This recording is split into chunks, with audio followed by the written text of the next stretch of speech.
Hello, everybody, and welcome to the Patricia Joe Grover Show, where we turn believers into achievers. You know, we all need to have a little bit of mindset adjustment every now and then. It doesn't matter whether it's in our personal life, professional life, or even what we do for hobbies or interests.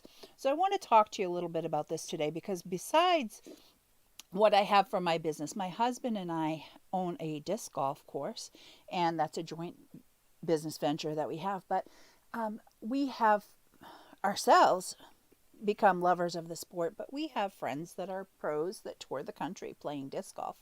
So I want to kind of show you how your mindset can be all inclusive to what you do. Again, whether it be sports related, whether it be business related, whether it be personal life related.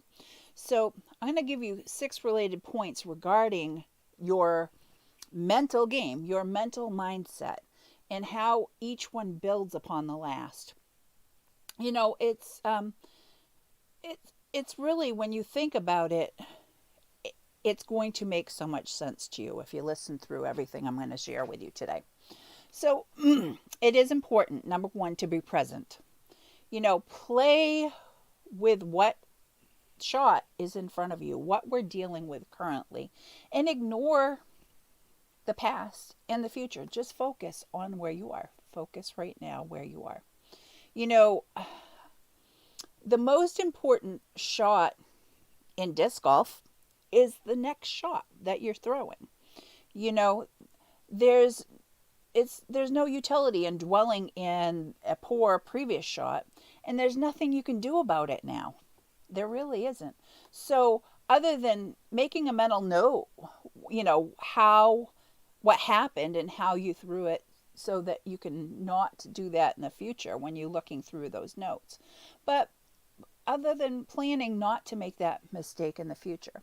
So beating yourself up about the mistake will only make that erode your confidence and increase the likelihood that you'll perform poorly, maybe on even the next shot or the one after that, because we get into our own heads. So refrain from getting caught up in the scores for the round or the score at that one basket. Counting how many strokes apart you are with all your other card members or anyone else around you is just focusing on what you could have done instead of, focusing on what you're doing right now. So think about that. Don't just think about what your overall outcome could be rather than where you are right now presently. Okay? So you want to help shift that focus and have your next shot be even better. Okay, there'll be plenty of time to think about, your game when it's all over and be able to make adjustments from there. So, number 2, develop your process of your goals, not your outcome of your goals. And that's with personal, with business, and with sports. So, process goals are those which relate to specific parts of your game that you focus on while you're executing those shots and moving forward. These goals shift the mind towards the ideas that you can control. And therefore, those actions you have will be more likely you'll be able to execute them, maybe even 100% of the time if you're focusing that way. So really think about that. And conversely, an outcome goal is related to winning or losing, the specific results of that competition. But outcome goals focus on things that you have very little or no control over. You can't change what the competitor will do. The only thing you can control is your process. So keep your goals oriented towards something more controllable and process oriented. Doesn't this make sense now? So really thinking about this. What are some examples of process goals that you could set for yourself in your personal life, business life, or sports life? I want you to exist in a mastery of mindset. And mindset's really huge. So number three, the mastery mindset is oriented towards improving one's skills and becoming the best you can be at, whether it's disc golf, whether it's your business life or your personal life. Measuring oneself and relative to your own potential, not what other people are doing.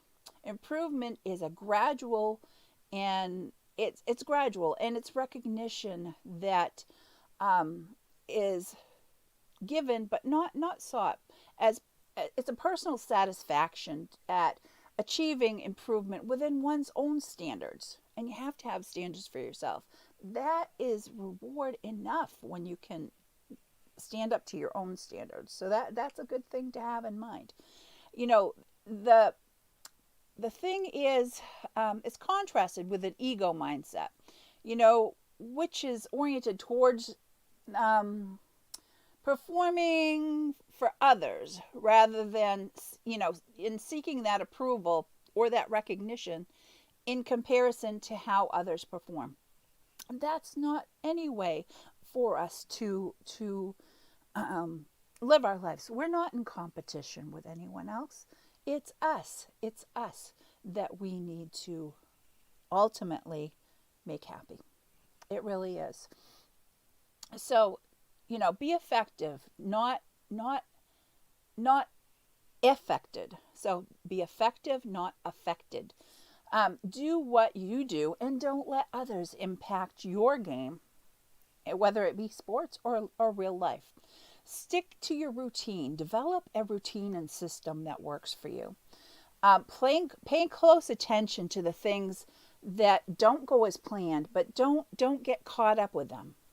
Rather than get frustrated, occupy your mind with trying to understand why you made that particular mistake.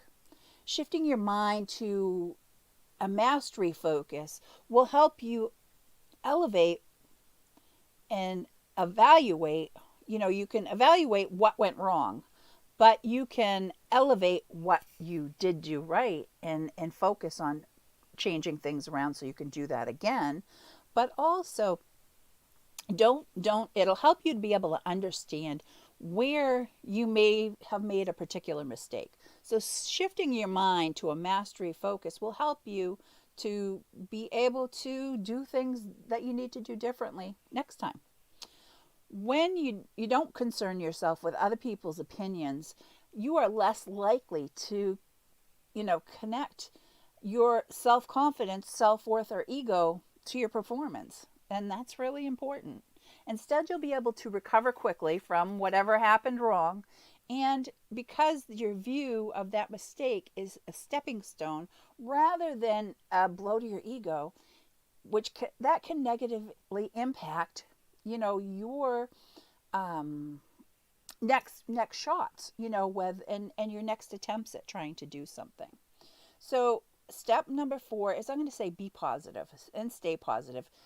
Either exist and with, don't let those emotions out there on the course when you're out there playing or in life.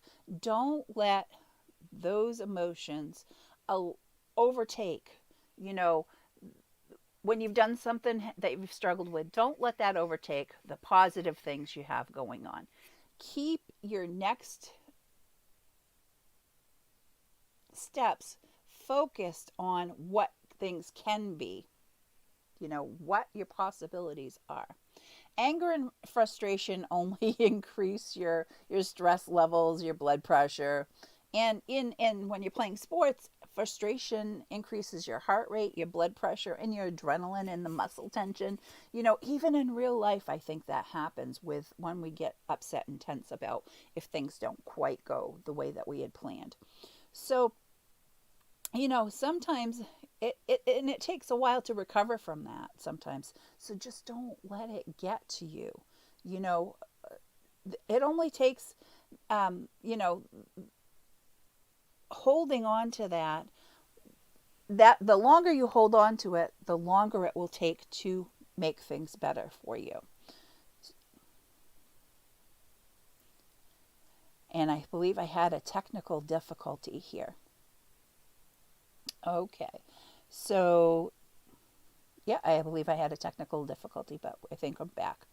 So, so just know that maintaining a positive attitude, focusing on believing in yourself, and that you can do this. You can move forward. Playing, in despair will lead you to poor performance. Negative attitudes yield negative outcomes. So refrain from using the mantras in the negative to yourself. Use positive mantras. Use positive words when you're talking to yourself. So the next step I'm going to say is embrace nervousness, because we're human. We will be nervous. So now that you can hit the shots, and whether you're nervous or not, so kind of control that, but we all are going to be nervous. Use a variety of strategies to decrease your physical effects that you have from getting all tensed up. Talk about and learn, maybe doing meditation and deep breathing techniques to be able to help you as a strategy to be able to get through something that you may normally have some difficulties with. So use a variety of strategies to decrease the physical effects of nervousness. um, the flight or fright response that a lot of people have. And I believe we had some more difficulties here. So I will continue on. You know, smiling to release those endorphins. Smile to yourself. Inside, because don't get down on yourself. You know, when pro players are out there with disc golf, or even ball golf, they have a caddy that may be making notes of things as they're going along too. So, what are some ways your nervousness manifests itself? Anxiety manifests differently in everyone. Through trial and error, you figure it out and utilize these things to help you move forward. So make them tools in your toolbox, that understanding. And the 6 steps is visualize. Meditate in the morning before your day, and before your big event or before the game. You see yourself throwing each drive perfectly, approaching the baskets with accuracy, making all your putts, and enjoying the time that you're out there in nature and in life. Think about this. Feel the emotions intensely and see the colors that, as bright as possible. Visualization has proven to be an effective method for athletes and can enhance an athlete's skill. It's similar to the way as a physical practice of increasing your efficiency and effectiveness of training. So really making these connections. Give yourself a preview of potential distractions that may be out there. Cameras, unfriendly card mates, galleries, and envision yourself how you would react to the ease and surprise of unpredictable situations, because it happens. And in life, the same thing. Compared to sports, when we were saying cameras and unfriendly card mates, does that sound familiar? It's social media and unfriendly people and people that are out there that are trolls. So really thinking about this. When negative thoughts or images enter your mind during a round, visualize locking them away in a file cabinet or in a locker, and then visualize the positive vision and the thoughts that you have, the images. You can reframe the pictures of your mind and in your mind, keeping them positive and for that outcome to be what you want it to be. That's what I'm trying to make that connection for you, so that you can see how it's not so different. Our lives our professional and our personal lives really are not much different when you frame it into a sports metaphor, and definitely for people that I know relating to disc golf. So I just wanted to share this with you today because that's such a big part of my life. So wonderful to have you with us. And this has been Patricia Jo Grover, the Patricia Jo Grover Show, and we turn believers into achievers. So you'll find out more about me at patriciajogrover.com. And I will see you next time. And if you want to take advantage of the gifts I have available for you, you can text the word GOAL, GOAL, to 866 926 4020. Have a wonderful day, and I'll see you next time. Here's my video to follow up behind.